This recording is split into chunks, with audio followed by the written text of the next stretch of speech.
Messieurs, chers invités, chers collègues, je voudrais tout d'abord vous prier de bien vouloir excuser le président Thomas Gassillou qui vient de partir en Ukraine avec une délégation conduite par la présidente de l'Assemblée nationale. Et c'est l'occasion, bien sûr, pour moi de rappeler notre soutien au peuple ukrainien face à l'agression russe et notre volonté claire et ferme de faire en sorte que le régime russe ne gagne pas cette guerre. Par ailleurs, avant de vous présenter nos invités, je vais proposer à vos suffrages la nomination d'un rapporteur pour la proposition de résolution qui a été déposée par le groupe GDR, tendant à la création d'une commission d'enquête relative à la politique française d'expérimentation nucléaire, à l'ensemble des conséquences de l'installation et des opérations du Centre d'expérimentation du Pacifique en Polynésie française, à la reconnaissance, à la prise en charge et à l'indemnisation des victimes des essais nucléaires français, ainsi qu'à la reconnaissance des dommages environnementaux et à leur réparation. En accord avec le groupe GDR, il est proposé à vos suffrages un rapporteur issu de la majorité, en la personne de M. Didier Legac, qui revient dans notre commission, qui aura pour tâche principale d'examiner si les conditions requises pour la création de cette commission d'enquête sont réunies. S'il n'y a pas d'opposition à cette nomination, il en est ainsi décidé. Je vous remercie. Nous continuons donc maintenant notre ordre du jour pour revenir à notre cycle d'audition consacré à la défense globale, avec comme thématique principale de cette première audition l'apport de la culture et de la création à l'esprit de défense.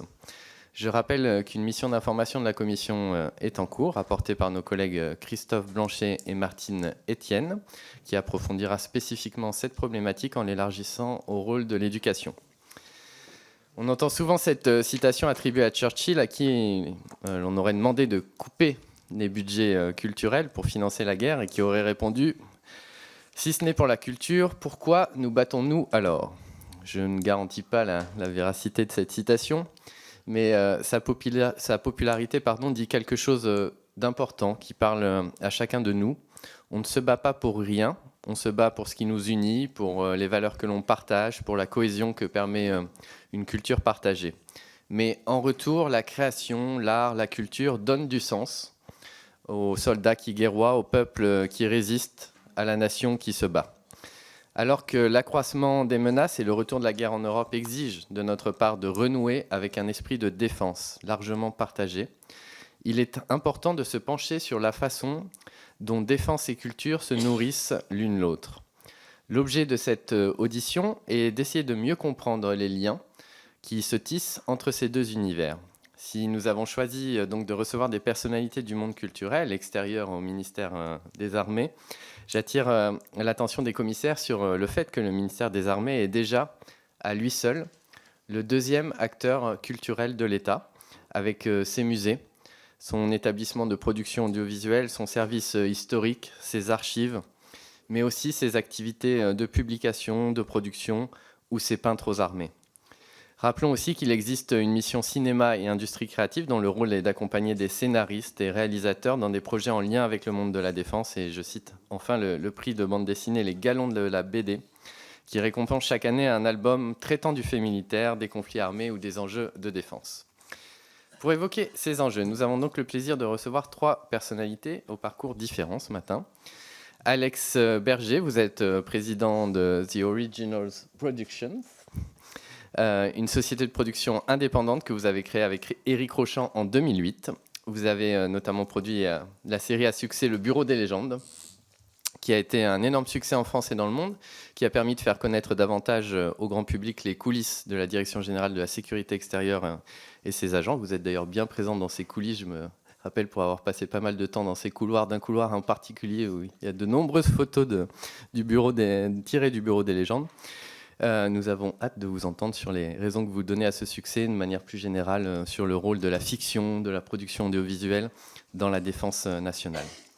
Nous accueillons également M. Nathanaël Karmitz, dont le patronyme est associé à la défense de l'exception culturelle française. Depuis 2005, vous occupez les fonctions de président du directoire du groupe MK2, que vous co-dirigez avec votre frère Elisha. Et vous nous direz la façon dont vous envisagez la contribution des industries créatives à un esprit de défense vivace. Enfin, nous avons le plaisir d'accueillir Monsieur Pierre Bélanger, président du groupe Skyrock. Depuis 2019, en partenariat avec le ministère des Armées, le groupe Skyrock a lancé Skyrock PLM, soit Skyrock pour les militaires.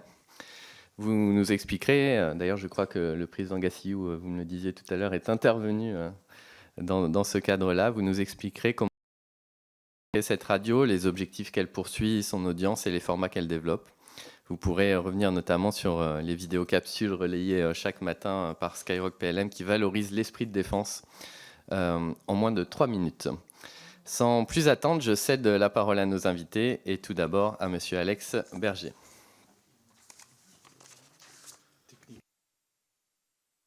Okay. Monsieur le Président, Mesdames, Messieurs les députés, bienvenue chez vous. C'est un honneur pour un simple saltimbanque comme moi d'être présent ici face à vous ce matin et je vous remercie de m'accorder ces quelques minutes pour m'adonner à mon activité principale, c'est-à-dire raconter. C'est d'autant plus une fierté pour moi de m'exprimer aujourd'hui devant cette commission, moi qui suis né aux États-Unis, qui ai émigré en France à l'âge de 10 ans et qui ai choisi ce pays pour vivre, pour fonder ma famille et travailler. Je vous demande donc de faire preuve d'un peu d'indulgence, car je fais encore quelques fautes de français et de liaison.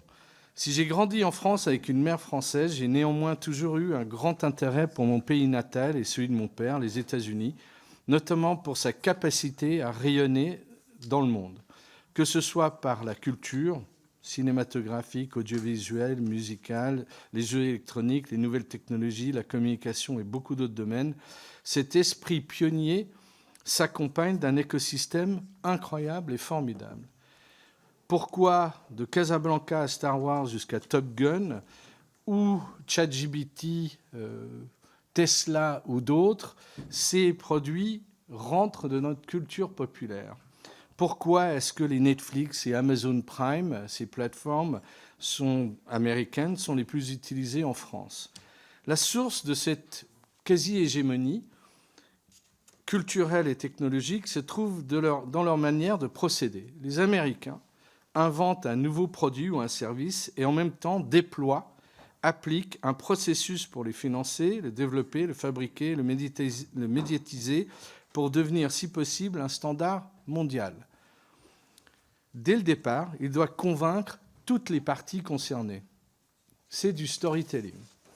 Convaincre et donc raconter une histoire pour plein de publics différents. Leurs produits deviennent des histoires, puis des marques qu'ils gèrent du début jusqu'au dernier mètre et partout sur la planète en même temps. Rien n'est laissé au hasard. En France, nous avons des talents extraordinaires. Nous sommes très forts pour inventer, pour créer, mais malheureusement, moins pour poser le cadre d'un processus clair, transparent, pour créer un écosystème en soutien de notre exception culturelle et gérer les personnes et les idées du début jusqu'au dernier mètre. On n'est pas très bon sur ce dernier mètre. Je suis concepteur et producteur audiovisuel depuis plus de 40 ans. Mon métier est de raconter des histoires, de les fabriquer, de les vendre, de les faire rayonner, de faire en sorte qu'elles trouvent leur public et deviennent des marques à engagement émotionnel.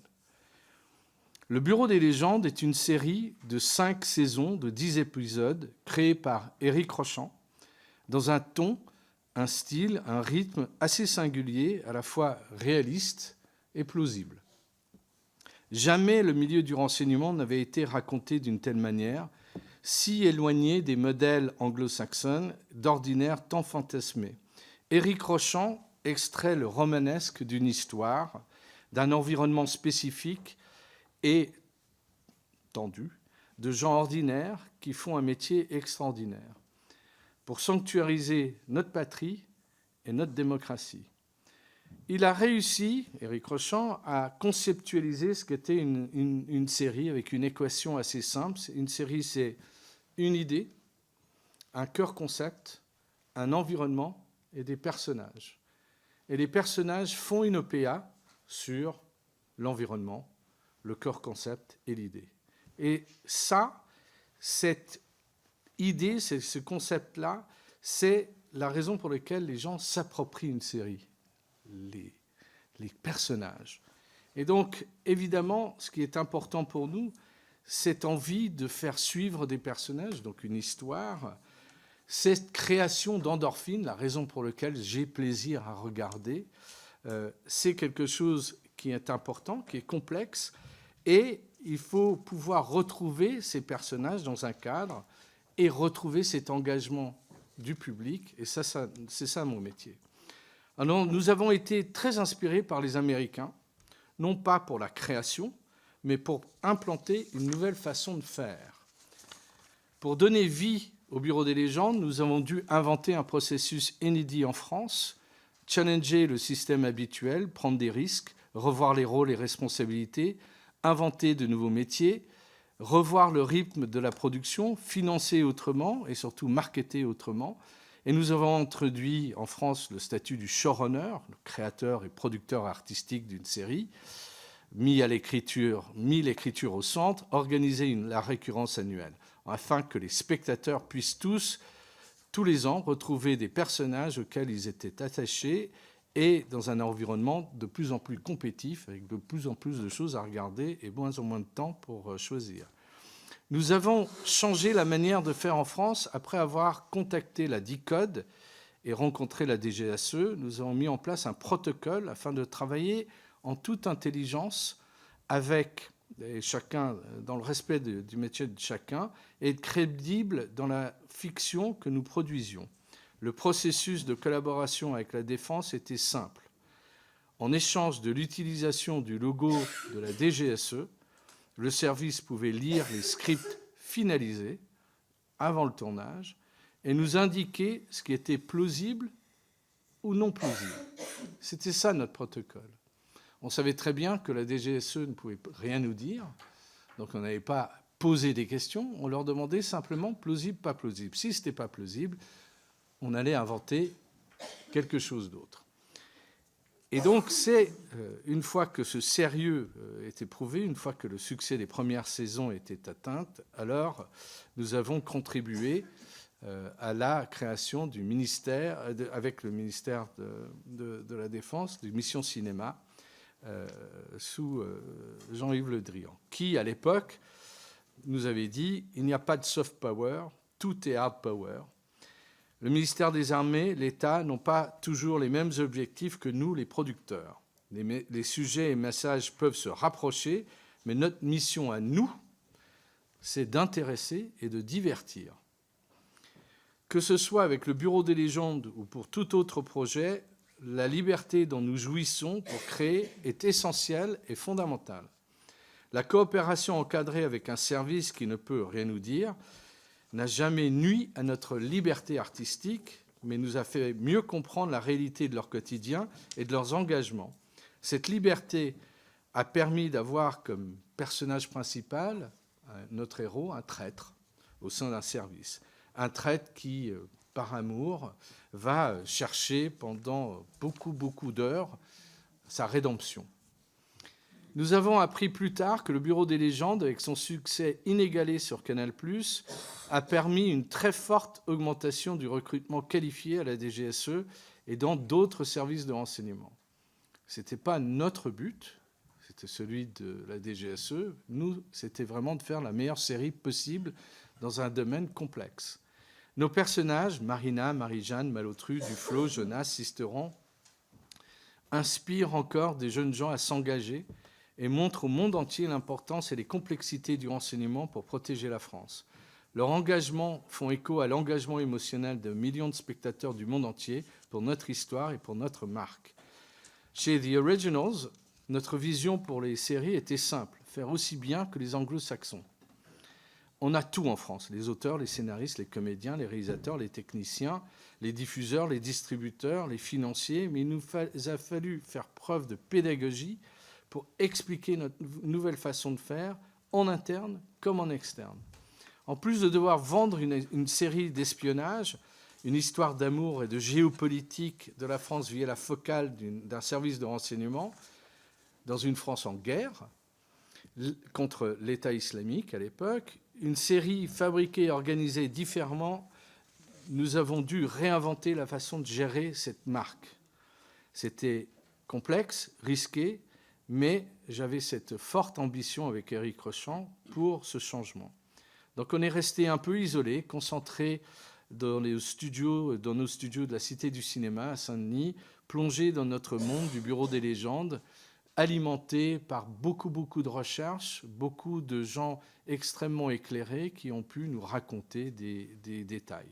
En France, on n'aime pas beaucoup le changement. J'avoue que c'était une lutte au quotidien, mais comme l'a dit Maxime Saada, président du groupe Canal+, qui me qualifiait de son producteur le plus compliqué, à la fin, ce qui compte, c'est les résultats, et vous avez toujours livré. On a livré, et les résultats ont largement dépassé nos prévisions.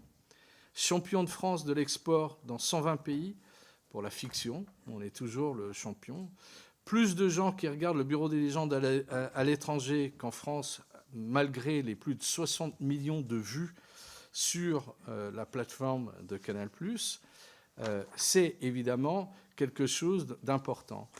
Le jour où le directeur de la CIA m'a reçu dans son bureau pour m'avouer que le Bureau des légendes était sa série préférée et que c'était quelque chose d'important à montrer à ses agents, et c'était un moment absolument incroyable. L'idée que le New York Times juge le Bureau des légendes dans le top 3 des meilleures séries de la décennie, franchement, ça m'a fait prendre une encore plus grosse tête. Et vraiment, aujourd'hui, cette marque, cette histoire, cette série continue de vivre avec le remake, forcément par les Américains de la Paramount, qui commence en juin, produit par George Clooney, entre autres, et puis la suite française que nous sommes en train d'écrire pendant que je vous parle.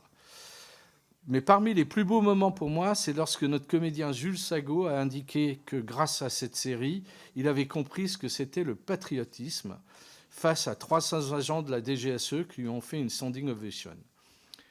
Ou lorsqu'un jeune homme a décidé de passer le concours de la DGSE après avoir vu la première saison.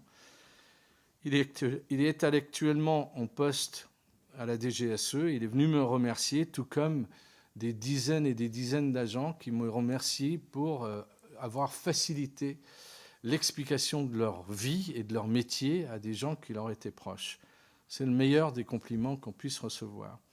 Je tiens à remercier M. Le Drian, qui, en tant que ministre des Affaires étrangères et de l'Europe, et M. Gaëtan Bruel, ont mis la série à disposition des ambassades, des alliances et des instituts français. Et nous sommes allés partager le Bureau des légendes, expliquer la géopolitique de la France aux quatre coins du globe. Alors, soft ou hard power, je pense que c'est juste du power.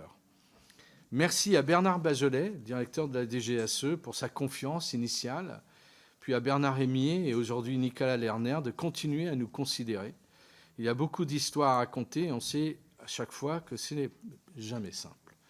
Cette série, aujourd'hui, a fait jurisprudence. Le Bureau des légendes a montré que lorsque nous, Français, inventons un contenu spécifique dans un standard international, dans un milieu précis, en l'occurrence militaire, quand on applique le processus adapté et l'accompagnons de bout en bout, alors la France, sa politique, son écosystème de défense et de sécurité peuvent rayonner par le support d'une histoire, d'une fiction, car les êtres humains aiment les histoires. Le Bureau des légendes a fait jurisprudence sur la nécessité d'évoluer dans un cadre clair, transparent, tel que la mission cinéma. Ces premiers efforts sont aujourd'hui à concrétiser, car il y a d'autant de besoins que de projets et de producteurs. Le ministère des Armées et sa mission cinéma doivent accompagner les producteurs sur leur phase à risque de recherche et de développement, plus en amont, avec plus d'accessibilité, afin de permettre la création des histoires de demain face aux menaces d'aujourd'hui. Le ministère des Armées doit coopérer plus étroitement avec les diffuseurs pour promouvoir l'écosystème de la défense nationale par le biais de partenariats comme celui qui a été mis en place par Atout France avec Netflix pour le tourisme. Un cadre, un système, des prises de risques, des moyens, des histoires pour raconter des environnements et des contextes complexes sont plus qu'essentiels aujourd'hui dans un contexte géopolitique tout autant. Alors n'oubliez pas le dernier maître, cette connexion essentielle entre la nation et sa défense, car il est fondamental que ces histoires puissent aider à recruter, à éduquer, à entretenir, à élever et étendre nos socles de la souveraineté et de la résilience de la France. Je vous remercie. Merci. Merci beaucoup, Monsieur Berger, pour cette première intervention inspirante. Vous nous avez bien décrit notamment, je crois, la spécificité de la création et la valeur et l'inventivité de la création française, mais aussi la reprise de certains standards dans le reste du processus américain pour arriver à ce succès. Et puis cette mission première qui est la vôtre d'intéresser et de divertir, mais avec cet impact derrière que vous avez magnifiquement illustré à travers ces exemples sur ceux qui rejoignent la DGSE ou les proches de ceux qui travaillent dans le renseignement qui ont mieux compris. Et c'est bien là tout l'intérêt, je crois, des auditions d'aujourd'hui. Je laisse sans plus tarder la parole à Monsieur Nathanaël Karmitz. Merci, Monsieur le Président. Mesdames et Messieurs les députés, merci de votre accueil et de votre écoute. Alors, je suis beaucoup moins préparé que mon camarade. Déjà, je voudrais vous dire un peu d'où je parle et de quoi je vais parler. Parce que pour ceux qui nous connaissent ou ceux qui fréquentent nos salles de cinéma à Paris ou connaissent un peu notre histoire, ça peut leur sembler un peu surprenant de nous voir ici, vu notre histoire politique ou notre positionnement. On a une activité, ceux qui nous connaissent encore une fois connaissent bien nos salles, mais on a surtout une grande activité d'exportateurs de films, de marchands de films. Et il faut savoir que cette activité, en fait, est une activité très importante en France, puisqu'on est, après les Américains, la deuxième plateforme de circulation des films au monde. Et quand je dis la plateforme de circulation des films, c'est évidemment l'export des films français. On est un producteur important du monde occidental, mais aussi des films du monde entier.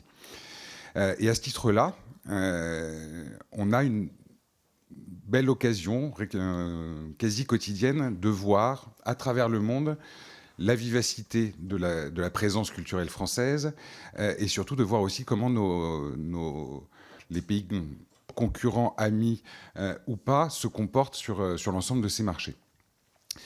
Ce qu'on peut voir à l'intérieur de tout ça, c'est que beaucoup n'envisagent pas la culture que comme un sujet justement de raconteur d'histoire et d'entertainment. C'est une action politique.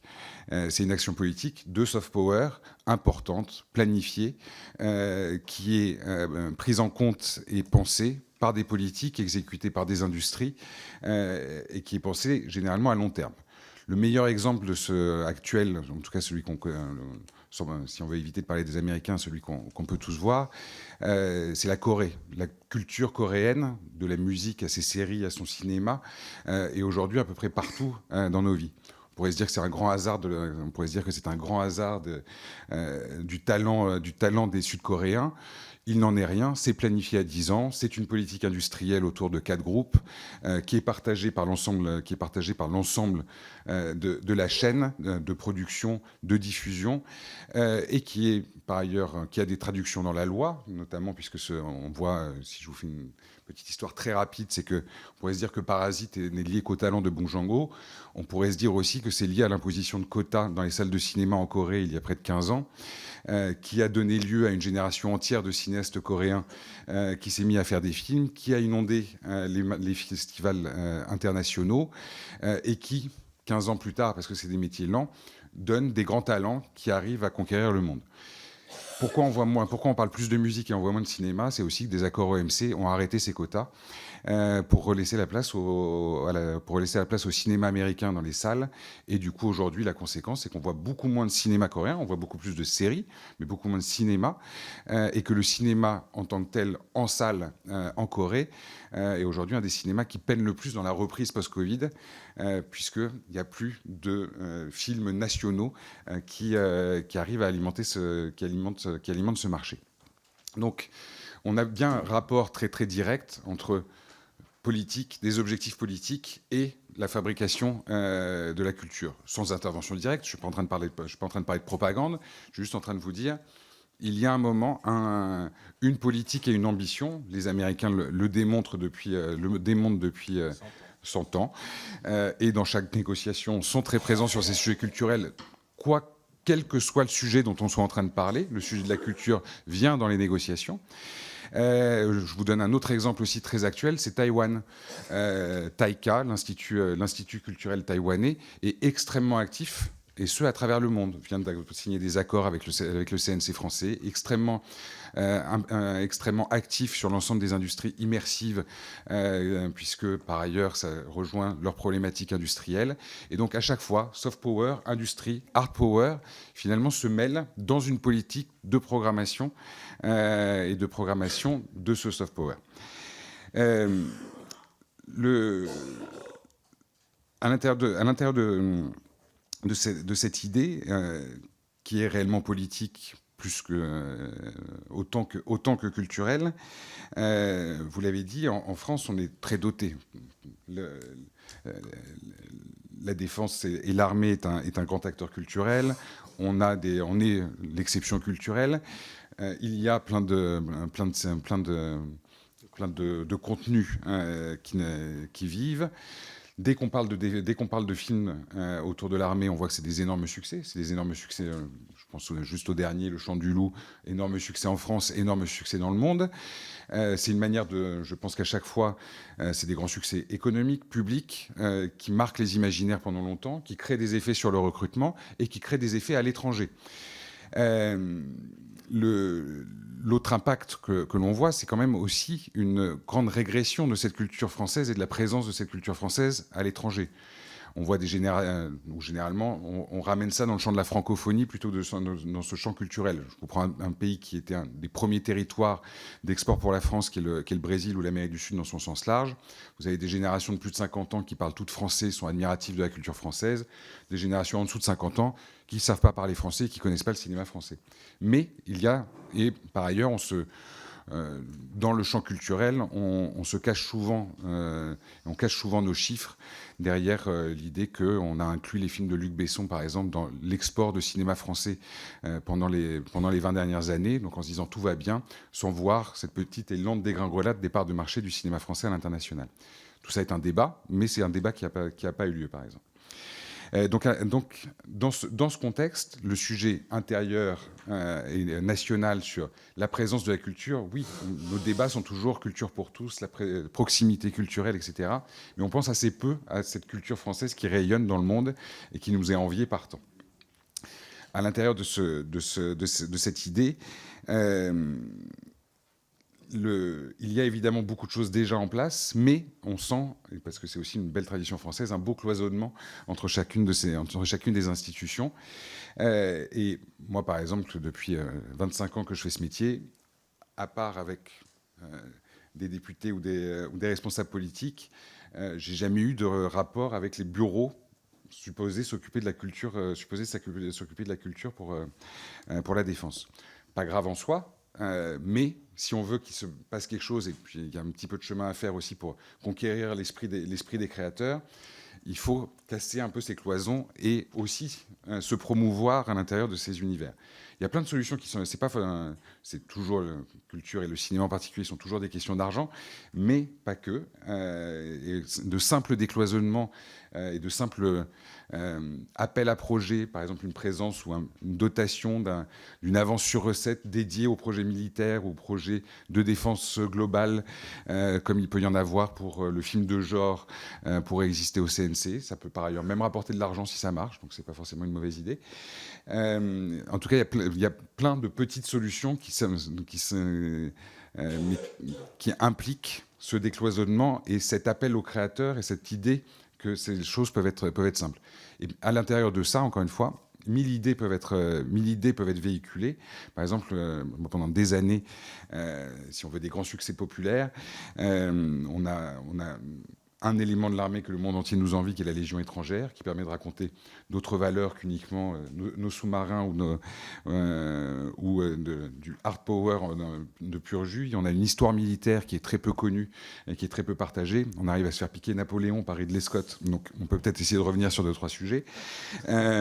Donc c'est vraiment cette approche globale de qu'est-ce qu'on veut pour cette culture, et encore une fois, sans avoir à trop planifier, mais juste en ouvrant les portes des uns aux autres, à mon avis, tout ça peut changer assez rapidement de nature. Merci. Merci beaucoup.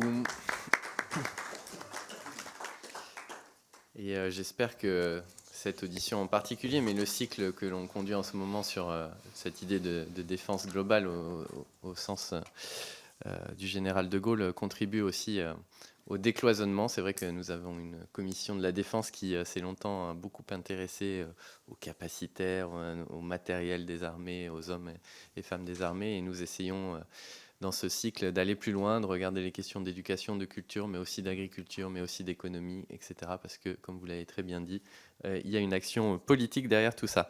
Je cède la parole désormais à Monsieur Pierre Bélanger. Tous, Monsieur le Président, Mesdames et Messieurs les députés, c'est un plaisir et un honneur, bien sûr, de se retrouver devant vous pour vous parler de Skyrock PLM. Je commencerai par quelques mots sur Skyrock. Skyrock, c'est 3 454 000 auditeurs chaque jour. C'est 38% de 13-24 ans, 49% de 25-49 ans et 52% d'hommes, 48% de femmes. C'est la première radio de France des 13-24 ans. C'est la première radio de France des 13-34 ans. C'est la première radio privée des 13-64 urbains. Les urbains, c'est les habitants de Paris et des villes de plus de 100 000 habitants. Et c'est la première radio musicale des agglos de plus de 20 000 habitants en France. C'est donc, je dirais, en radio, une formidable radio générationnelle et multigénérationnelle. Sur les réseaux sociaux, puisque Skyrock, c'est radio fois réseau, c'est 23,6 millions d'abonnés sur tous les réseaux. C'est plus d'1 million de personnes sur nos réseaux tous les jours, et ce qui donne 110 millions de vidéos vues par mois sur nos réseaux. C'est une radio de culture urbaine. Nous avons décidé, à l'initiative du directeur général des programmes de Skyrock, Laurent Bounot, de devenir une radio rap,